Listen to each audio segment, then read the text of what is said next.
Hello दोस्तों, मैं नितिन शर्मा आपके अपने channel selection with Nitin sir में फिर से आपका स्वागत करता हूं। Allahabad high court group C और ग्रुप डी के हमने 8 प्रैक्टिस सेट कंप्लीट कर लिए हैं। आज हमारा प्रैक्टिस सेट नंबर 9 होने वाला है। ठीक है, अब हम चलते हैं अपने क्वेश्चन पर। देखिए क्वेश्चन नंबर 1 क्या कह रहा है कि ज्ञात कीजिए कि 2 अंकों की कितनी संख्याएं 9 से विभाज्य है। चलिए करते हैं क्वेश्चन को।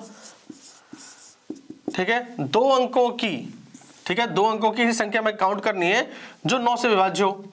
देखिए पहली कौन सी होगी 18, फिर 27, फिर एक बार से टेबल पढ़ लीजिए। 9 दूनी 18, 9 तीस 27, 9 चौक 36, 9 पन्ने 45, ठीक है, 9 छिक्का 54, ठीक है, 9 सत्ते 63, 9 अट्ठे 72, 9 नवा 81, 9 धाम 90 और एक 99। ठीक है, इसके बाद अगर आप 9 जोड़ेंगे, ठीक है, तो ये 100 से पार हो जाएगी, 108 हो जाएगी। ठीक है, जो कि क्या है 3 अंकों की संख्या है, लेकिन हमें चाहिए क्या 2 अंकों की संख्या। तो कर लेते हैं कितनी है 2 अंकों की संख्या 1 2 3 4 5 6 7 8 9 10। तो आंसर क्या निकला हमारा 10। तो 2 अंकों की संख्या कितनी निकली 10। ठीक है, जो कि 9 से विभाज्य। ठीक है, चलिए देखिए क्वेश्चन नंबर 2 क्या कह रहा है कि यदि एक आदमी पंखे का विक्रय मूल्य 1250 रुपए से घटकर 1000 रुपए कर देता है तो उसकी हानि 10% हो जाती है। पंखे का लागत मूल्य हमें पता करना है। चलिए करते हैं इस क्वेश्चन को। देखिए विक्रय मूल्य कितना था 1250 से घटाकर कितना कर देता है वो 1000 रुपए कर देता है। ठीक है, तो हानि कितनी हो गई उसको, हानि हो गई, ठीक है, देखिए समझ लीजिए फिर से 1250 रुपए की चीज है 1000 रुपए में उसे बेच दे रहा है। ठीक है, तो उसको देखिए हानि कितनी की हो रही है 250 रुपए की। ठीक है, आगे कह रहा है तो उसकी हानि 10% हो जाती है, यानी कि 10% हानि किसके बराबर है 250 के। तो परसेंटेज आपको पता है 100 का होता है, तो इसके नीचे 100 रखिए। ठीक है, और लागत मूल्य कितना हो जाएगा तो x लिखिए, यहां पर क्रॉस मल्टीप्लाई कर दीजिए। 10 गुणा x बराबर 100 गुणा 250, x निकाल दीजिए। 100 गुणा 250 बटे 10। ठीक है ना, ये मल्टीप्लाई में था, नीचे डिवाइड में चला गया, 0 से 0 कट गया, तो यहां से क्या बच गया 10, इधर से बच गया 250। तो आंसर हमारा क्या आया 2500 रुपए लागत मूल्य हमारा आ गया। ठीक है, बहुत आसान है। क्वेश्चन नंबर 3 क्या कह रहा है कि यदि किसी संख्या के 4/5 और 3/4 भाग का अंतर 4 हो तो वह संख्या क्या होगी। तो देखिए संख्या में नहीं पता तो हम मान लेते हैं, तो लिख लीजिए माना संख्या हो गई हमारी x। अब आसानी से हो जाएगा, उसने बोला संख्या के 4/5, संख्या हमने क्या मानी x के बोले तो गुणा, ठीक है, 4/5। आगे कह रहा है और 3/4 भाग का 3/4, तो x गुणा 3/4 भाग का अंतर, अंतर बोले तो माइनस का साइन कितना हो जाता है, हो जाता है, जब भी हो जाता है वाली बात हो तो बराबर के साइड रखते हैं 4। ठीक है, आप कर लीजिए, इनका एलसीएम ले लीजिए। 5 और 4 का एलसीएम क्या आएगा 20। ठीक है, देखिए 2 दूनी 4, फिर 2 से दीजिए, 2 एक का नाम 2, फिर 5 से दीजिए, 5 का ना 5, तो एलसीएम क्या है देखिए आएगा 5 दूनी 10, 10 दूनी 20। ठीक है ना, 20 आ गया। 5 का भाग दीजिए इसमें, 5 चौक 20, और भाग देने के बाद जो आंसर आता है ऊपर वाले में गुणा करते हैं। ठीक है, 4 चौक 16, तो 16x आ गया माइनस, फिर दीजिए 4 पंचे 20, 5 ते 15, 15x हो गया बराबर के 4। ठीक है, अगला स्टेप देखिए 16 में से 15 गया तो 1x बचा, x नीचे है 20 बराबर 4। आगे देखेंगे तो क्रॉस मल्टीप्लाई हो जाएगा, 20 का गुणा 4 से हो जाएगा तो 20 चौक 80, तो x बराबर क्या हो जाएगा 20 चौक 80, ठीक है ना। तो वो संख्या क्या आई हमारी 80, संख्या हमारी 80 आ गई। चलिए क्वेश्चन नंबर 4 क्या कह रहा है कि सबसे छोटी अभाज्य संख्या और सबसे छोटी भाज्य संख्या का माशापा क्या होगा। करते हैं इस क्वेश्चन को। देखिए सबसे छोटी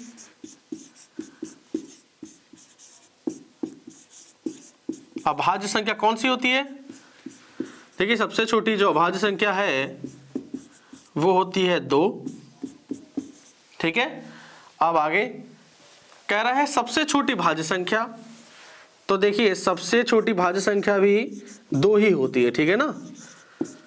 सबसे छोटी भाज्य संख्या भी क्या होती है,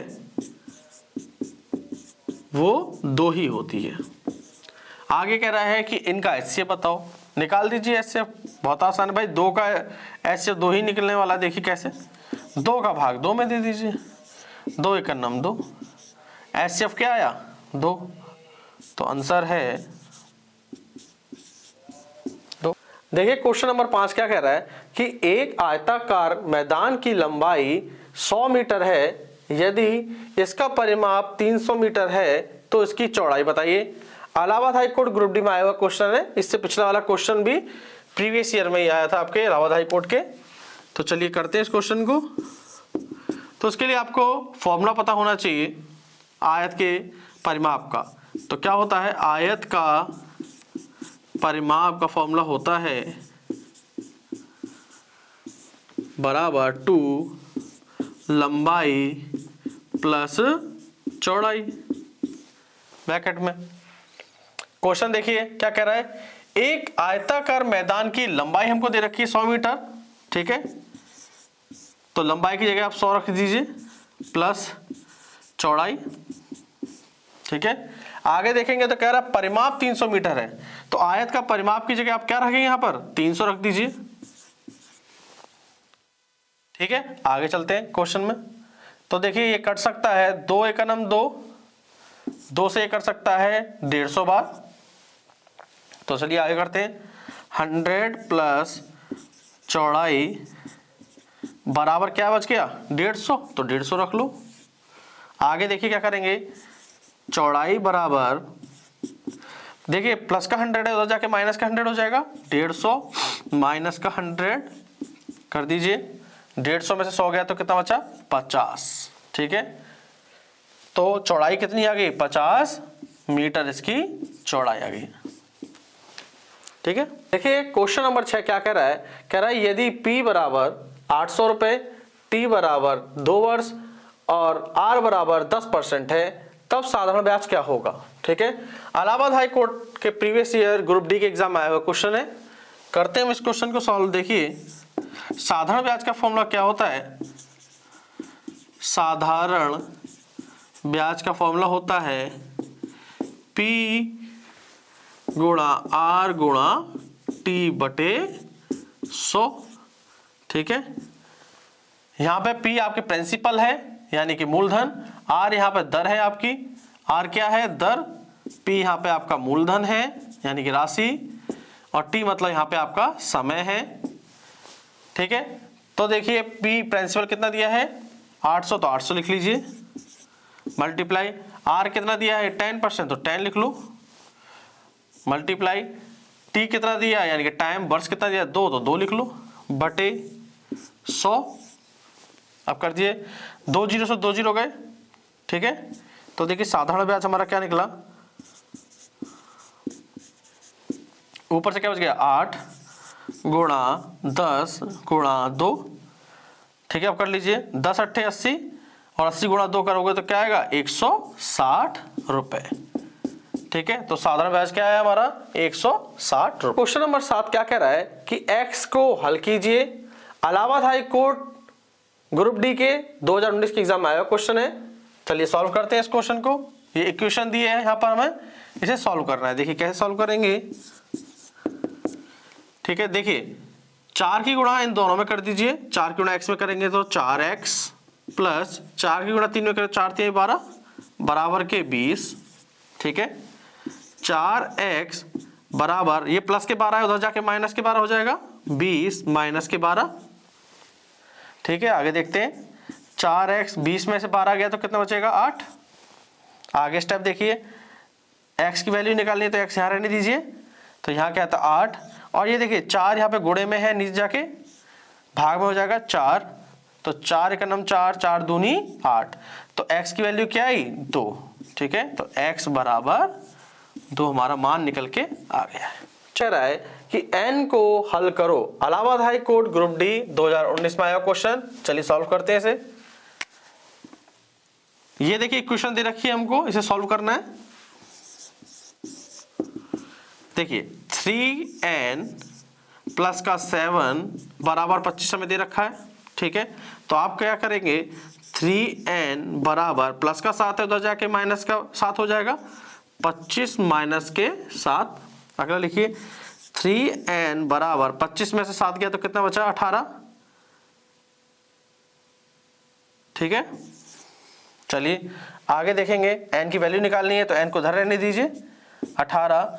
ये देखिए 3 गुणे में है तो नीचे जाके भाग में हो जाएगा, 3 का नाम 3, 3 छिंग 18। ठीक है, तो n बराबर क्या निकला 6। तो हमसे क्या पूछा था n को हल करने को, तो हमने हल कर दिया, आंसर हमारा 6 भी आ गया। क्वेश्चन नंबर 9 क्या कह रहा है कि 3:5 को प्रतिशत में बदलो, Allahabad high court group D 2019 के एग्जाम में आया क्वेश्चन। चलिए करते हैं। देखिए 3:5 को हम क्या लिख सकते हैं, 3/5 लिख सकते हैं। आपको एक याद रखनी है बात, जब भी किसी भिन्न को प्रतिशत में बदलना हो, प्रतिशत में बदलना हो तो 100 से गुणा करो,